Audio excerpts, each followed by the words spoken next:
Imagina que tu esposa no vuelve a casa. La última vez que hablaste con ella te dijo que iba a ver a alguien. No parecía preocupada. No dio demasiados detalles. Pasan las horas. No responde mensajes. No contesta llamadas. Desesperado, decides buscarla. Vas a preguntar, y un anciano te dice que no la ha visto. Esa noche no duerme en casa. Al día siguiente, revisas el teléfono de tu esposa. La ubicación sigue marcando ese mismo lugar. Regresas. Vuelves a tocar. El mismo anciano abre la puerta. Vuelve a decir exactamente lo mismo. Esta vez no le crees. Lo empujas. Entras gritando su nombre. La casa está en silencio. Caminas por los cuartos, uno por uno, hasta que notas algo que te congela la sangre. Manchas en el piso. El rastro continúa. Te lleva a una habitación y desde ahí a un sótano. Bajas y entonces lo ves. Tu esposa está ahí, sobre una mesa, sin vida. Su cuerpo ya no está completo. Es una escena tan brutal que sabes que nunca, jamás, vas a poder olvidarla. Pero el horror no termina ahí, porque en ese momento entiendes algo peor. Esa casa no es solo la escena de un crimen. Es el inicio del descubrimiento de una historia que llevaba más de 30 años enterrada, justo frente a todos. Y la pregunta que queda flotando es tan simple como aterradora.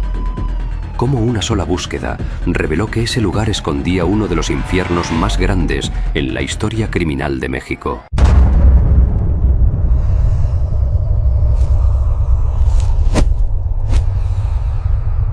La llamada a los servicios de emergencia no hacía justicia al horror que estaba por desatarse.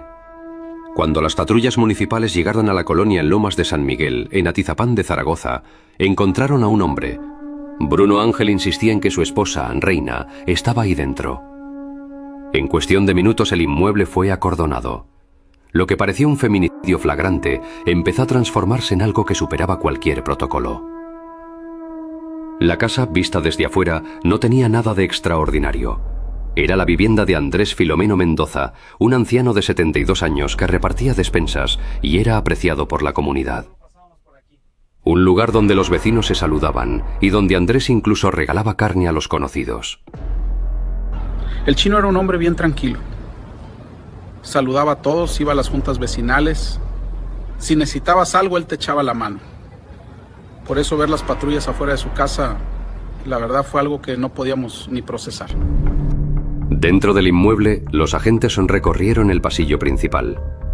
Al llegar a la habitación de Andrés, notaron algo inusual. Bajo la cama había una escotilla. Al abrirla, un olor a cal y humedad los golpeó. Bajaron al sótano, un espacio de apenas unos metros cuadrados que funcionaba como un taller de carnicería clandestino.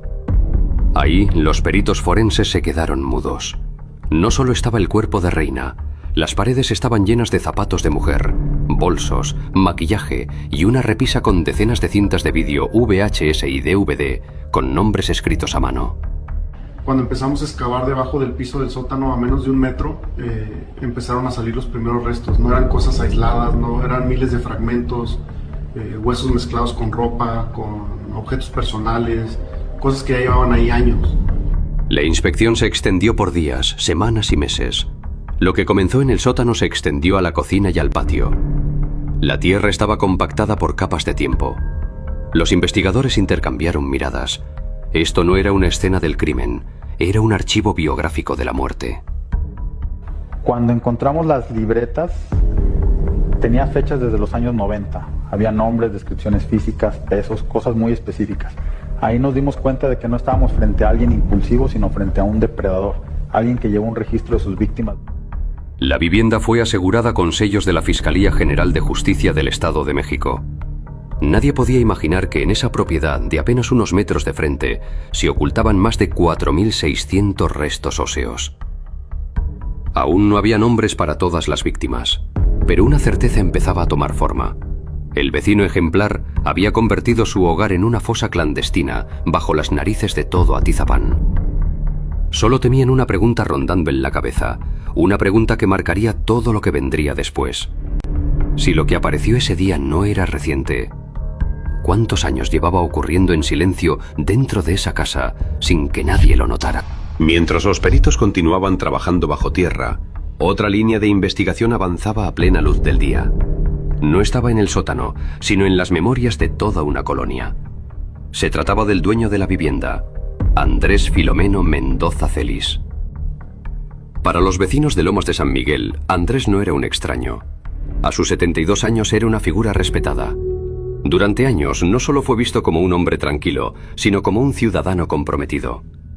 Fue presidente del Consejo de Participación Ciudadana y participaba activamente en campañas políticas locales, repartiendo despensas y promoviendo el voto. Me da miedo saber que mi vecino era eso. Por mis hijos que dejaba... Tenían una tienda, anteriormente tenía una tienda, iban a comprar allí. ¿Cuántos asesinos matan por un dulce? Y yo trabajando y mis hijos aquí solo, pues sí impacta esto que está pasando ahorita. Nunca lo pensé ver. Pero al revisar su pasado, la Fiscalía General de Justicia del Estado de México descubrió una historia de mimetismo perfecto. Andrés nació en Oaxaca, donde trabajó como carnicero, oficio que le dio el conocimiento anatómico para cometer sus crímenes con una precisión quirúrgica. Llegó al Estado de México en los años 80, instalándose en esa casa que convertiría en su matadero personal. Mendoza Celis es lo que llamamos un depredador socialmente integrado. No vivía en un callejón oscuro ni escondido. Vivía dentro de la estructura del poder vecinal. Era alguien a quien se le tenía confianza.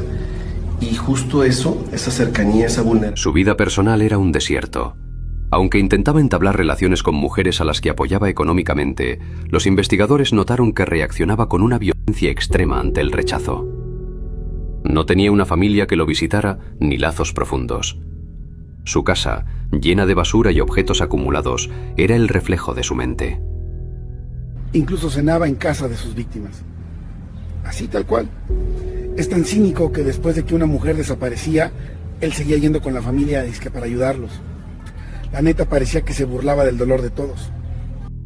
Tras su detención, los psiquiatras forenses se encontraron con un hombre de una frialdad absoluta.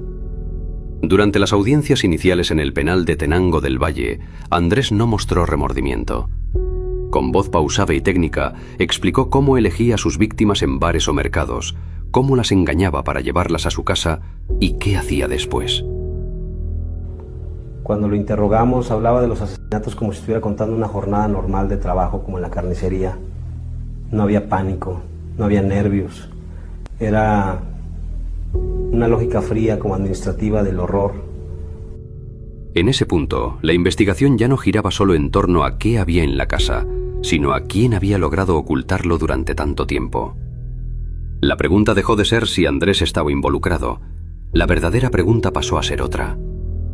¿Cómo alguien con una vida aparentemente común pudo construir durante décadas una doble existencia sin que nadie lo detuviera? A medida que la casa en Atizapán de Zaragoza permanecía asegurada, los investigadores comprendieron que el hallazgo del cuerpo de Reina era solo la superficie. Lo que estaba emergiendo no era un crimen aislado, sino un archivo histórico de la muerte. La clave no estaba solo bajo tierra, sino en el mueble junto a su cama. Durante los cateos, los peritos localizaron libretas de contabilidad cuidadosamente guardadas. En ellas, Andrés Filomeno Mendoza no anotaba gastos domésticos, sino nombres, fechas y el peso exacto de las partes del cuerpo de sus víctimas. No eran apuntes desordenados, era un inventario administrativo de casi 30 años.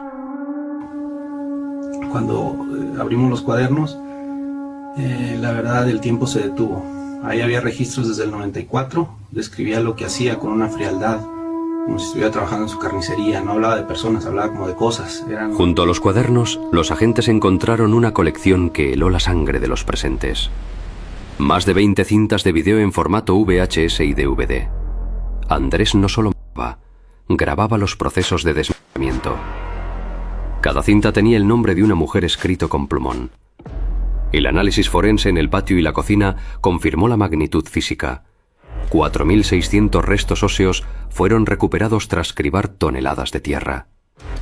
Algunos restos estaban tan degradados por el tiempo que pertenecían a desapariciones reportadas en los años 90, casos que habían sido archivados y olvidados por la justicia.